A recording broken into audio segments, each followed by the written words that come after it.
So in today's video, I'm going to show you the settings I use to get the best video quality of the GoPro Hero 7 Black, so stay tuned.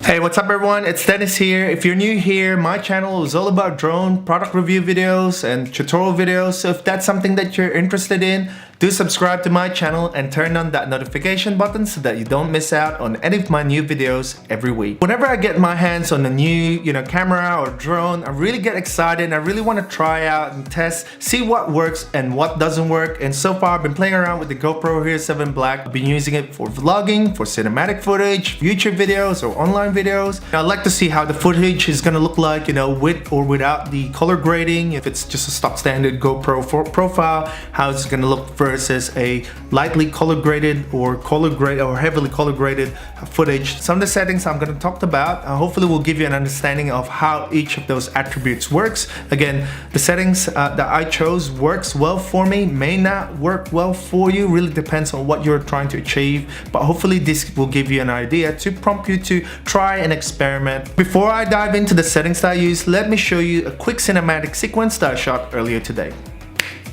That didn't work.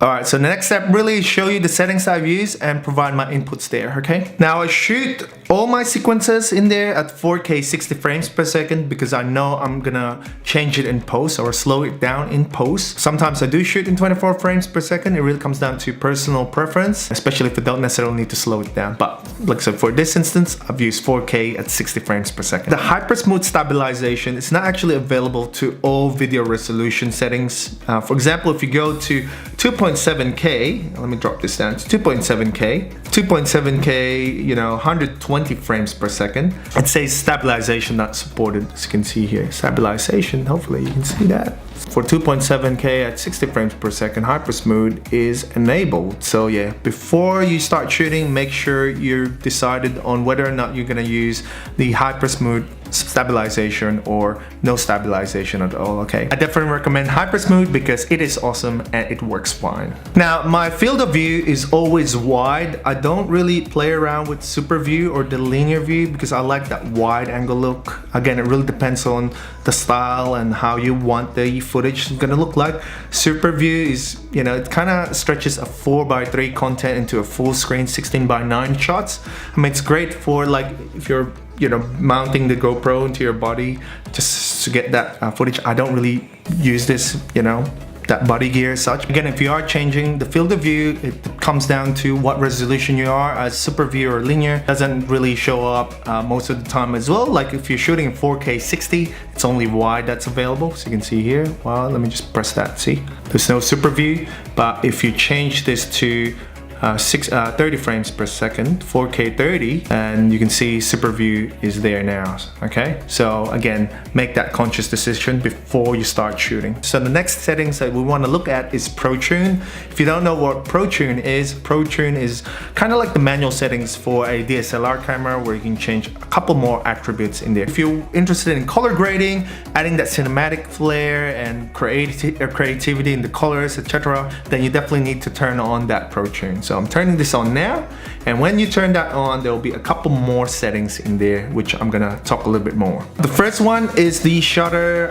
You can change the shutter speed depending on how you want. I normally leave this in auto. I have played around with the shutter speed manually, but end of the day, that's one less thing to worry about. If I leave it in auto, I'm still getting good results even if I left the shutter speed in auto. So yeah, again, I don't have an ND filter. If I do, then I'll probably set it manually, but yeah, look, I just made the decision to leave it auto and I'm still getting good results. The next settings I'll change is the white balance. The white balance definitely you want to set because otherwise the GoPro will start to hunt and change the white balance depending on where you go.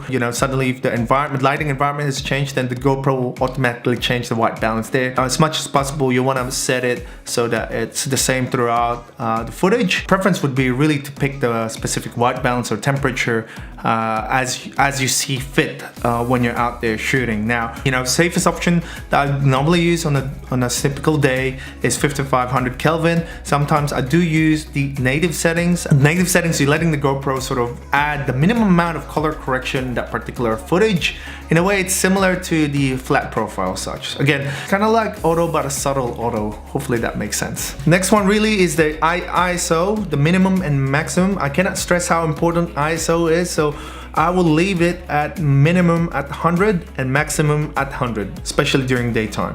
If I do shoot at night or slightly low light, I will set the minimum at 100 still, but the maximum at about 400. Sometimes I find the GoPro's brightness is a little bit too much, so I do tweak it a little bit down, just a little bit, at minus 0.5. Sharpness, I generally leave it at low or medium. I find the picture is really sharp with the GoPro, so I tend to lower it down so that if I do want to change it in post, I can do it. I still have that flexibility. The color profile, look, if you like the GoPro look, then I'll leave it at GoPro, but if you want to color grade your footage, or if you want to match your footage with your DSLR camera or other cameras, then I'll change it to flat and color grade it myself. Raw audio, kind of leave that off. I mean, I don't really use the audio from the Hero 7. Most of the time I'll delink the audio, and then I just want the video in there anyway, so I'll leave that off. The microphone, it's auto as well. And lastly, and sometimes people forget about this, is you can actually set the exposure at a particular, when you're shooting. So if you hold the screen at a particular object or points of interest, and then yes or no, and then if I leave it at yes, then exposure is not going to change because you already locked that in. Those are the settings that I use to shoot my cinematic sequence. And if I want to color grade my GoPro Hero 7 footage, again, those are the settings I use. And hope you learned something today. Again, test and learn, practice, see what works, what doesn't work. Look, if you do have any questions, or if there's something that you want to know a little bit more, feel free to comment down below. That's really it for today. Thank you so much for watching. If you enjoyed this video, give it a like, I really appreciate it, and subscribe to my channel for more videos. Oh, by the way, do follow me on my other social media platforms, Twitter, Facebook, Instagram, and more for news, update, and exclusive content. That's about it. This is Dennis. Fly safe, keep creating, and I'll see you in my next video. Bye.